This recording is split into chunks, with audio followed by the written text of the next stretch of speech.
Hello friends, good morning to all of you. स्वागत है फिर से आपको स्टडी ऑन कॉस्मस पे। ठीक है मेरे भाई, या तो आज एक नई वीडियो के साथ आए हैं मेरे भाई। फ्लावर मतलब पुष्प, नहीं तो नाम सुना ही होगा। ठीक है, तो आज हम इसी की बात करेंगे, फ्लावर आखिर होता क्या है ना। चलिए देखते हैं। फूलों का अध्ययन। देखिए, सबसे पहले हम बात करते हैं लोजी। तो लोजी माने होता है अध्ययन करना, अध्ययन करना। ठीक है, लोजी मतलब अध्ययन करना और एंथर मतलब फूल। तो फूल का अध्ययन मतलब फूलों की अध्ययन, मतलब एंथ्रोलॉजी बोलेंगे, याद रखिएगा मेरे भाई। चलिए हम नेक्स्ट बात करते हैं। प्रजनन में जो है सहायक होता है ना, यह क्या होता है, पुष्प प्रजनन में सहायक होता है। फूल का जो मुख्य काम है भाई, फल का निर्माण करना होता है, फल का निर्माण करना होता है। ठीक है, देख पुष्प के 4 भाग होते हैं। देखिए, पहले ब्राहा दलपुंज होता है, दलपुंज होता है, पुमंग होता है, ज्यांग होता है ना। अब आपको दिख रहा होगा ये चीज़ आपके, ये है आपका फ्लावर है, इसमें सारा चीज़ आपको दिख रहा होगा। ठीक है, देखिए जो फ्लावर का डंठल होता है, इसके आगे जो है इसको बोलते हैं रिसेप्टेकल। जो ये जो है आपके गोल आकार का, इसके अंदर वाले पार्ट्स को ओव्यूल बोलते हैं। ये सब तो आपको पत्ती दिख रहा है, उसको सेपल बोलते हैं। अब देखिए जो इससे निकलते हैं बड़े बड़े, उसको पीटल बोलते हैं। पीटल क्या बोलते हैं? पीटल। ठीक है, अब इसमें देखिएगा ये जो आपके फूल छोटे छोटे जो निकलते हैं, इसके अंदर भी एक तो होता है क्या बोलेंगे इसको, ऊपर वाले भाग को एंथर बोलेंगे और उसको डंठल को फिलामेंट बोलेंगे। दोनों को अगर मिलाइएगा तो एस्टेमेन बोलते हैं मेरे भाई। ठीक है, और ये जो ओव्यूल का सबसे बड़ा पार्ट होता है, इसमें स्टिग्मा होता है, इसी को स्टाइल बोलेंगे। और ये पूरा ओवरी होता है, ओवरी पार्ट्स क्या होता है, पूरे ओवरी हो गया। तो ओवरी हो गया, पूरे चीज़ को तीनों को मिला करके इसको हम पिस्टिल बोलते हैं। क्या बोलते हैं? पिस्टिल। तो मुझे पूरा उम्मीद है आप समझ गए होंगे मेरे भाई। चलिए हम नेक्स्ट बात करते हैं इसके आगे ना। देखिए जयांग मतलब जीनिसियम। जीनिसियम होता क्या है? यह मादा का जननांग है भैया, मतलब फीमेल जेनिटल है ना। इसमें है अंडाशय होता है, वर्तिकाग्र स्टाइल होता है तथा वर्तिकाग्र मतलब स्टिग्मा होता है। 3 चीज़ होता है। देखिए आपको ये दिख रहा होगा सारा चीज़। देखिए ये आपका यहाँ से यहाँ तक ये जो ओवरी होता है भाई, ओवरी हो गया, इसी में तो ओव्यूल हो गया, मेगा स्पोरगोनिया और ओरेंगिया हो गया, स्टाइल हो गया, स्टिग्मा हो गया। ठीक है, आप समझ रहे होंगे। चलिए हम नेक्स्ट बात करते हैं, इसके आगे पार्ट्स की बात करते हैं मेरे भाई। चलिए देखिए, पुमंग होता क्या है आखिर, क्या पुमंग हम देखेंगे ना। हाँ जी, पुमंग। पुमंग देखिए क्या होता है, एंसोस क्या है भाई, एंसरोजियम। यह नर जननांग होता है, मतलब मेल जेनाइटल। इसमें पुंकेसर होते हैं, मतलब फिलामेंट होते हैं, और परागकण भी होते हैं, पोलन ग्रेन होता है तथा परागकोश मतलब एंथर होता है। ठीक है, आपको दिख रहा होगा, ये सारा चीज़ आपको दिख रहा होगा। Androecium, stamens, pollen grain, microsporangia, anther, filament, जो डंठल होता है इसको बोलेंगे। बाकी सब तो आपको दिख ही रहा होगा, आप समझ लेंगे। चलिए हम नेक्स्ट बात करते हैं। चलिए ब्राहा दलपुंज क्या होता है उसके बारे में बात करते हैं ना। चलिए ब्राहा दलपुंज, चलिए इसको कैलिक्स बोलते हैं। यह कली को रक्षा देता है भाई, वाह। ब्राहा दलपुंज में ये जो कली को रक्षा देता है, कौन? ब्राहा दलपुंज देने कार्य करता है। इसका रंग हरा होता है। यह प्रकाश संश्लेषण में भी मदद करता है, कौन? कैलिक्स। ठीक है, यह फूल का सबसे बाहरी भाग होता है भाई। इसका जो इकाई होता है उसको सेपल कहते हैं। ठीक है, नेक्स्ट हम बात करते हैं दलपुंज, कोरोला। ये क्या होता है? ये रंगीन होता है। ठीक है, कीटों का परागकण के लिए आकर्षित करता है। इसकी इकाई पेटल्स होते हैं। ठीक है, देखिए रात में खिलने वाले जो फूल होते हैं, दलपुंज सफ़ेद तथा उसका सुगंधित होता है ना। जैसे मान लीजिए रात रानी, चमेली, ये सब जो है रात में खिलती है। इसका जो एकदम सुगंधित होते हैं दल, हाँ सुगंधित होते हैं फूल। चलिए हम नेक्स्ट बात करते हैं। दिन में खिलने वाले फूल को दलपुंज रंगीन तथा चमकीले होता है। जैसे गुलाब दिन में खिलता है, इसका मतलब दलपुंज जो एकदम रंगीन कलरफुल होगा और ये चमकीला होगा भैया। नेक्स्ट हम बात करते हैं पुष्पासन, मतलब थैलेमस क्या होता है। चलिए, पुष्प का समस्त भाग पुष्पासन पर अवस्थित रहता है ना। देखिए परागकोश क्या होता है, एंथर, इसके अंदर पराग कक्ष भरे होते हैं। परागकण निषेचन में सबसे महत्वपूर्ण भूमिका निभाते हैं, ये भी याद रखिएगा। फूल खिलने के लिए फास्फोरस की ज़रूरत होती है, ठीक है। गुलर का फूल कभी मतलब खिलता नहीं है, गुलर का फूल खिलता ही नहीं है। परागकण पॉलिनेशन क्या होता है भाई, पॉलिनेशन जो है परागकोश से परागकण का वर्तिकाग्र तक पहुंचना परागकण कहलाता है। अभी आप देखे होंगे वर्तिकाग्र क्या था, परागकण क्या था। परागकोश कह रहा है कि परागकण का वर्तिकाग्र तक पहुंचना, तो आपको हम दिखा रहे हैं परागकण का वर्तिकाग्र तक पहुंचना। ये देखिए परागकण का वर्तिकाग्र तक पहुंचना क्या कहलाता है, पराग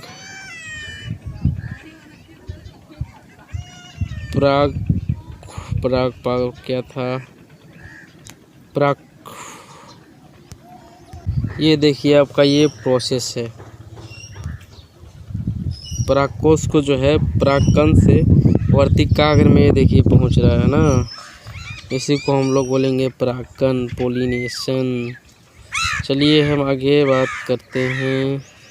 स्वपरागकण क्या होते हैं, उसी फूल में परागकण हो तो उसी को स्वपरागकण कहते हैं, जैसे एक ही चीज़ में होगा तब।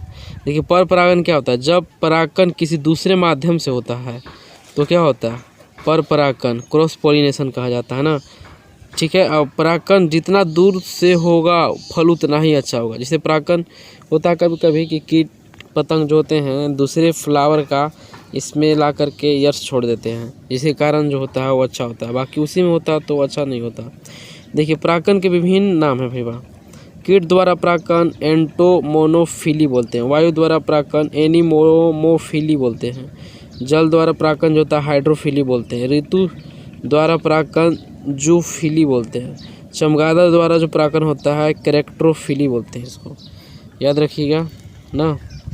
चलिए कह रहा है कि कमल के फूल में परागकीट होता है।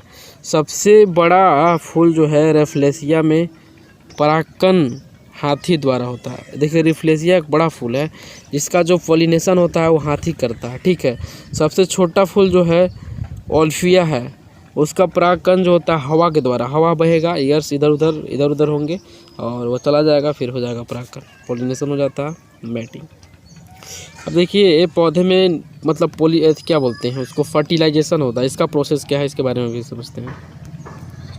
चलिए आगे देखते हैं, निषेचन के बारे में हम कुछ देखते हैं।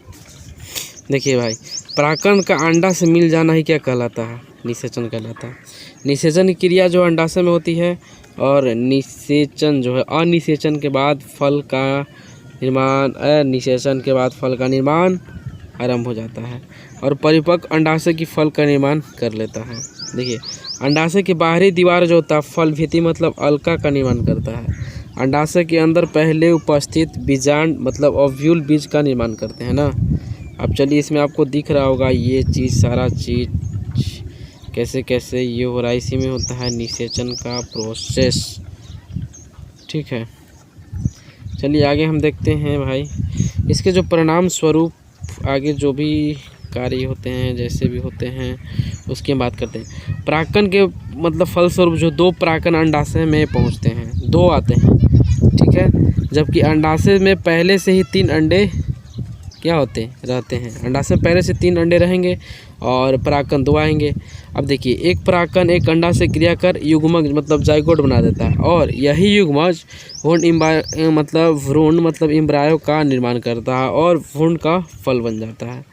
एक मैटिंग करता है, बाकी जो है प्रोटेक्शन प्रदान करते हैं, जैसे एक आया और करेगा, बाकी सब इधर प्रोटेक्शन प्रदान करने के लिए होते हैं, बाकी ये बीच में फल हो जाता है।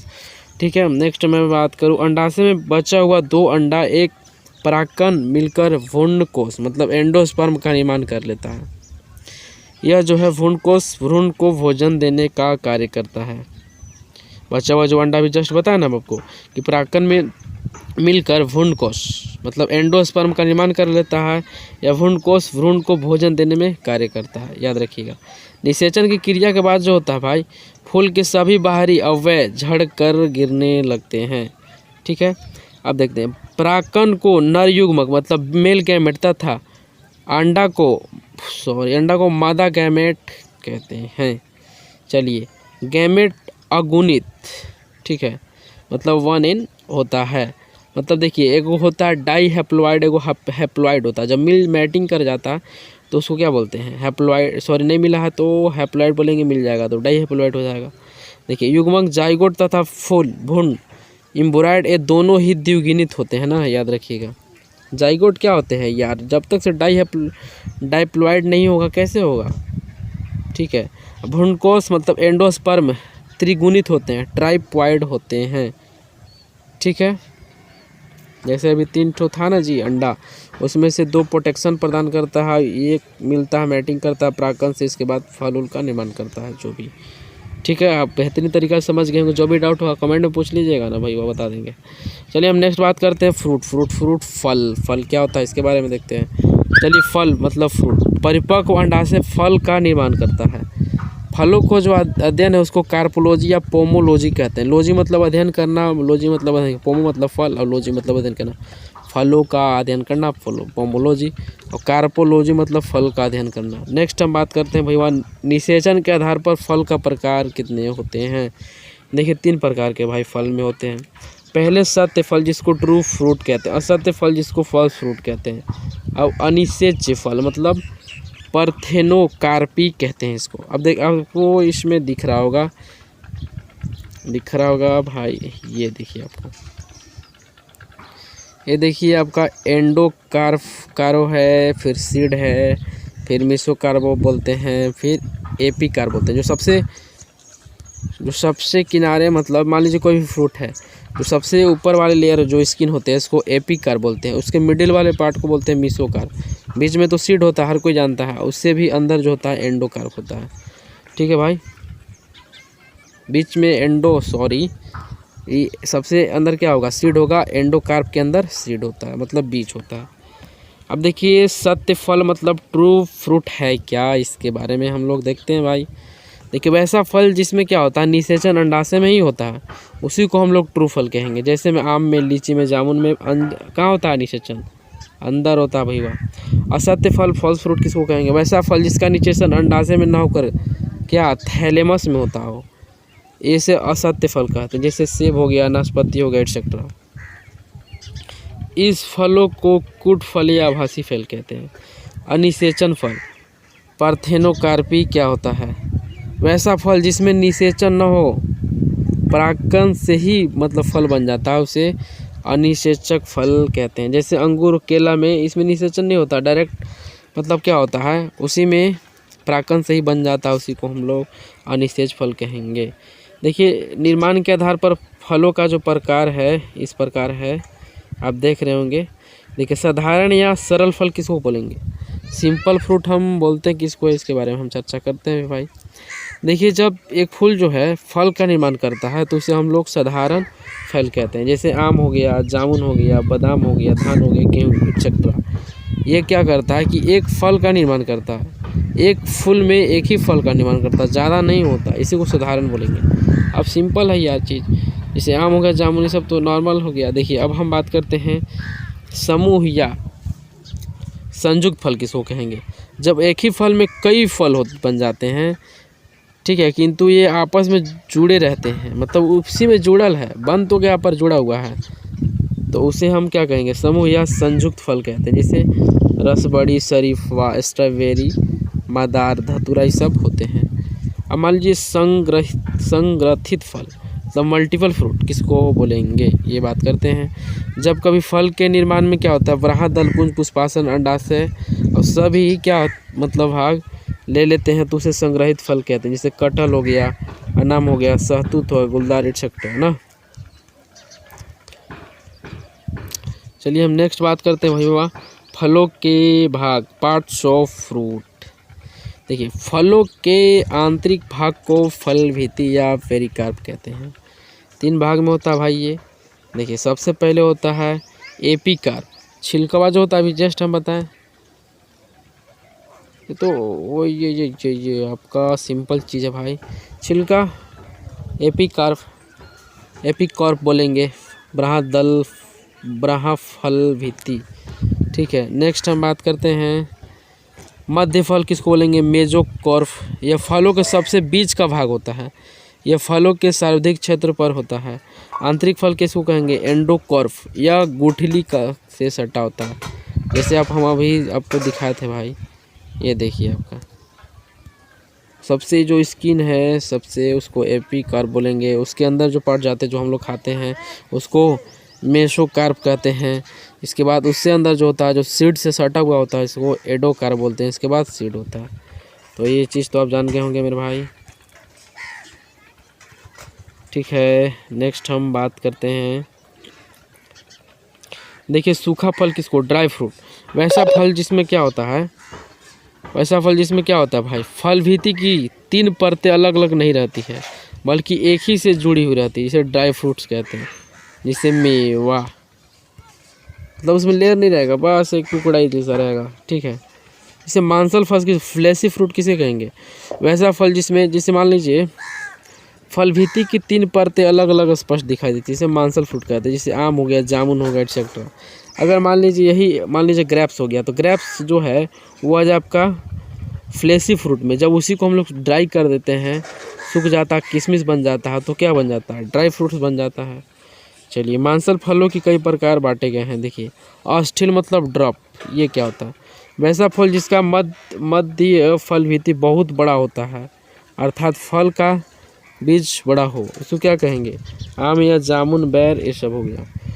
चलो बैर, वैसा फल जिसका बीज जो है पेपरी मतलब पतला या चिपचिपा हो, उसे बरी फल कहते हैं। जैसे में अमरूद हो गया, टमाटर हो गया, तरबूज हो गया, भिंडी हो गया, कद्दू हो गया, एटसेट्रा ना, बेरी फल। पोम किसको कहेंगे, असत फल को रखा जाता है। जैसे सेब, अनानास, ये सब इसमें आता है ना। चलो फलों का खाने वाला भाग कौन कौन सा होता है, इसके बारे में हम देखते हैं। फल खाने वाला भाग, लीची का एरियल खाया जाता है भाई, अनार का टेस्टा या बीज का बाहरी भाग। देखिए टमाटर अमरूद का तो संपूर्ण भाग लोग खा जाते हैं। सेब नाशपाती का पुष्पासन खाते हैं। नींबू संतरा मौसमी का जूसी हेयर होता है, जूस निकाल के सब पीते हैं। देखिए धान नारियल जो हो गया उसका भ्रूण कोष खाते हैं। आम तरबूज जो होता है उसका मध्य फल भी खाते हैं। अनानास कटहल को पुष्पक्रम खाते हैं। फूलगोभी को पुष्पक्रम खाते हैं। चलिए हम नेक्स्ट बात करते हैं, सीड मतलब बीज, ये होता क्या है। बीज सीड, पौधे की अगली पीढ़ी के लिए बीज का होना आवश्यक है भैया, ठीक है। बीज का निर्माण बीजांड में होता है, ठीक है। बीज को रक्षा देने का कार्य जो है फली करता है ना। अब हम बात करते हैं, बीज में छोटा छिद्र पाया जाता है जिसे माइक्रोफाइल कहते हैं। इसी के माध्यम से बीज के अंदर पानी जाता है, याद रखिएगा। बीज के बाहरी भाग को टेस्टा कहा जाता है, यह आंतरिक भाग टिग्मा कहलाता है। बीज के 2 प्रकार होते हैं भैया। देखिए एक बीजपत्री मतलब मोनोकोट, इनके बीज को खोलने पर एक ही अंश का पार्ट निकलता है। इसकी पत्तियां का जो सिरा विन्यास समांतर रेखा में होता है, मतलब समांतर होता है। अब इनकी जो है भाई पत्तियां लंबी होती है। इसे धान, गेहूं, केला, मक्का आदि का क्या होता है, एक बीजपत्री है, मोनोकोट है। खोलने पर एक ही अंश निकलता है। द्विबीजपत्र का होता है बाइकॉट, साइकॉट बोलेंगे, वाह। इनके बीज खोलने पर क्या होता है, 2 भागों में बढ़ जाता है। जैसे में सिरा विन्यास होता है, जालिकावट होता है, जैसे हो तथा पत्तियां होती हैं। जैसे चना को आप जैसे तोड़िएगा मेरे भाई, चना है ऐसे, उसको तोड़िएगा देखते हैं 2 भाग में बढ़ जाता है, एक बार में टूटता है। तो आम का ऐसा ही होता है, जामुन का भी ऐसा ही होता है, ठीक है। अब हम कुछ बात करते हैं विशेष चीज़, यहाँ देखिए आपको दिख रहा होगा, देखिए अंकुरण क्या है, जर्मिनेशन। देखिए अंकुरण क्या होता है, बीजों को निष्क्रिय अवस्था से सक्रिय अवस्था में लाना, आने की क्रिया को अंकुरण कहते हैं ना। अंकुरण के लिए जो होता है जिब्रेलिन हार्मोन होता है। जैसे मान लीजिए कोई अंकुर रहा तो उसमें जिब्रेलिन हार्मोन जितना ही होगा उतना ही अंकुरेगा, नहीं है तो कम अंकुरेगा। अंकुरण के लिए आवश्यक पदार्थ क्या है, जल है भैया, तापमान है, आर्द्रता है, नमी, वायु। अंकुरण के लिए आवश्यक तत्व देखो, मिट्टी होना चाहिए, प्रकाश होना चाहिए, खनिज होना चाहिए, खाद्य होना चाहिए, इसी तबे अंकुरेगा।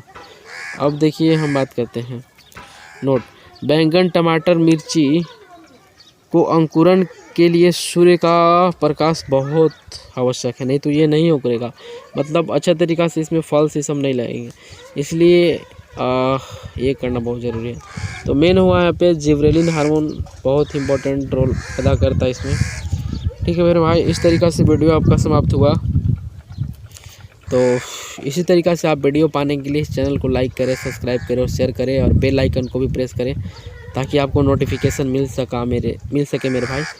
ये आपका है चैनल स्टडी ओम कॉस्मोस। ठीक है मेरे भाई, फिर मिलते हैं नेक्स्ट वीडियो में, तब तक के लिए बाय बाय।